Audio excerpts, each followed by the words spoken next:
to Mali now, where the authorities say that a commander of a West African affiliate of Islamic State, Abu Huzaifa, who is said to have plagued the Sahel for many years, has been killed.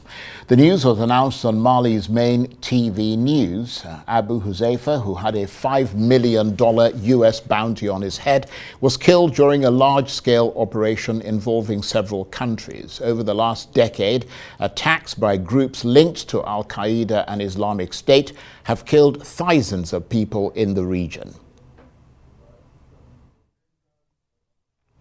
Well, for more on this, I'm joined now on the line from London by the international security analyst, certified anti-terrorism specialist and Africa representative of the Anti-Terrorism Accreditation Board, David Otto. David, thank you very much indeed for joining us. First of all, tell us about Abu Huzaifa. Who is he and what did he do? I understand he was responsible for a lot of the militant attacks in northern Mali and was one of several commanders linked to the Islamic State group.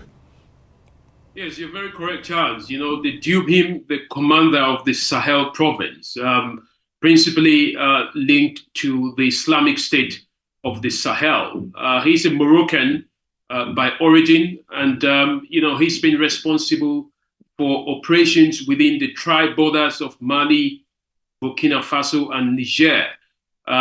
This area began operations and took a center stage in the Sahel after the collapse of the so-called Islamic State in Raqqa and Mosul in Iraq, whereby more than 5,000 fighters drifted towards the borders of Libya and then towards the Sahel states. So Abu Huzaifa, known also as Higo, as some call him, you know, has been at the pyramid of the Islamic State activities in the Sahel.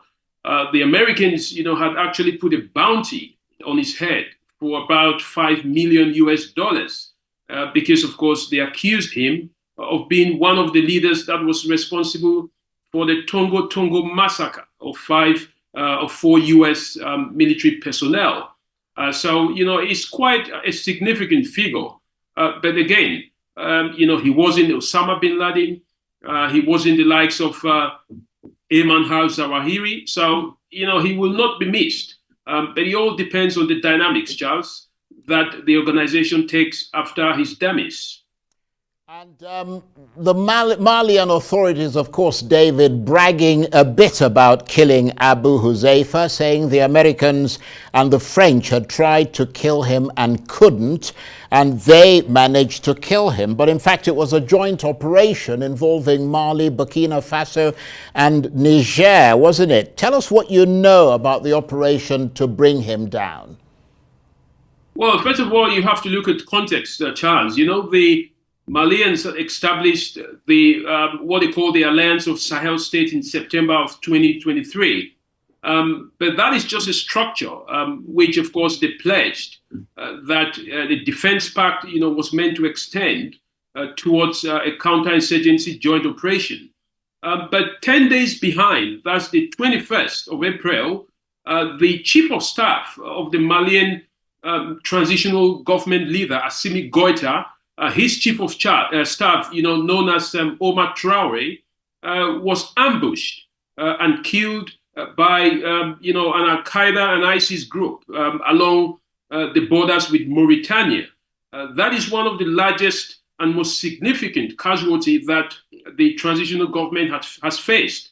So it is perhaps some kind of a revenge that, you know, was mounted by the Malians, you know, followed, of course, by the Nigerians and the Burkinabés. So, yes, it is a joint operation.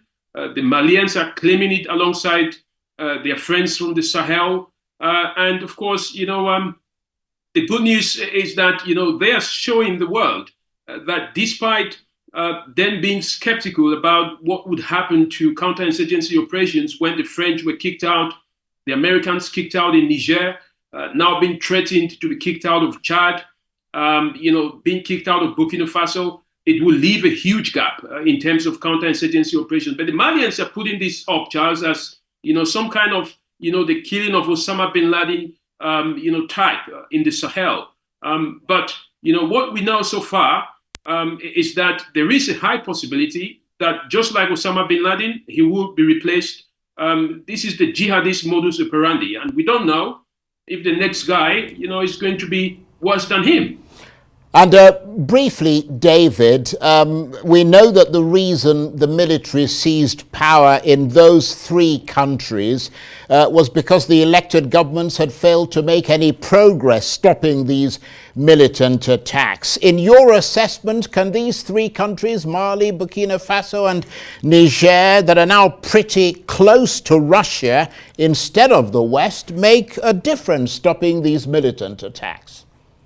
Well, they hadn't just accused their home civilian governments of failing to deal with these attacks. I mean, even before they established the alliance of Sahelian states, they did accuse ECOWAS of not helping to deal with the counterinsurgency operations, and said, ECOWAS was more ready to send security forces to invade countries like Niger, to restore democratic rule instead of, helping these nations deal with the insurgency. So, they had made these claims. But what one needs to see is how they will be able to deal with the level of insurgency. There will, of course, be a huge gap, which has been left by the exiting of MINUSMA, which is the United Nations mission in Mali, the exiting of the U.S. Military base, which used to carry out intelligence, surveillance, and reconnaissance within that region.